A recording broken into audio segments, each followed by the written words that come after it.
ബിസിനസ്സുകാർ ഇനി GSTയും ഇൻകം ടാക്സും അടയ്ക്കേണ്ട. എങ്ങനെയെന്നല്ലേ, നിങ്ങളുടെ ടേൺ ഓവർ, അതായത് സെയിൽ അല്ലെങ്കിൽ ഗ്രോസ് റിസീപ്റ്റ് 3 കോടിയോ അല്ലെങ്കിൽ 3 കോടിക്ക് താഴെയോ ആണെന്ന് വിചാരിക്കാം. അതിൻ്റെ 95% എമൗണ്ടും ബാങ്കിലൂടെയാണ് വരുന്നത്. അതായത് ഇലക്ട്രോണിക് ട്രാൻസ്ഫർ ആയിട്ടുള്ള ചെക്ക് ആയിട്ടോ അല്ലെങ്കിൽ RTGS NEFT ഒക്കെ ആയിട്ടാണ് വരുന്നത്. അങ്ങനെയാണെങ്കിൽ ആ 3 കോടി വരെയുള്ള എമൗണ്ടിൻ്റെ 6% മാത്രം നിങ്ങൾ പ്രോഫിറ്റായിട്ട് ഡിക്ലെയർ ചെയ്താൽ മതി.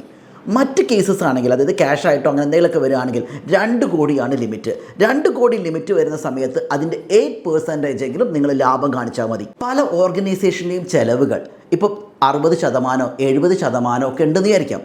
അങ്ങനത്തെ കേസ് ആണെങ്കിൽ പോലും അവർ ഈ 44AD എന്ന ഈ മാന്ത്രിക വകുപ്പ് എടുക്കുകയാണെങ്കിൽ, ഇതിനെ മാന്ത്രിക വകുപ്പ് എന്ന് പറയുന്നതിൻ്റെ കാരണം ഇതാണ്, അവരുടെ ചിലവുകൾ എത്ര തന്നെ ആയിക്കോട്ടെ, അവരുടെ അക്കൗണ്ട് ട്രാൻസാക്ഷൻസ് എല്ലാം 95% അക്കൗണ്ട് കൂടിയാണ് പോകുന്നതെങ്കിൽ, അതായത് ബാങ്ക് അക്കൗണ്ട് കൂടിയാണ് പോകുന്നതെങ്കിൽ അവർക്ക് ആകെ 6% കാണിച്ചാൽ മതി.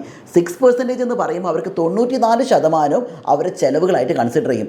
ഈവൻ അവർ 80% ചിലവുള്ളെങ്കിലും 94% ചിലവായി കൺസിഡർ ചെയ്യും. മറ്റ് കേസിൽ നമുക്ക് അവർക്ക് എന്ത് ചെയ്യും, 8% കാണിക്കുന്ന കേസിൽ അവർക്ക് എന്ത് ചെയ്യും, 92% ചിലവായിട്ട് കൺസിഡർ ചെയ്യാൻ പറ്റും.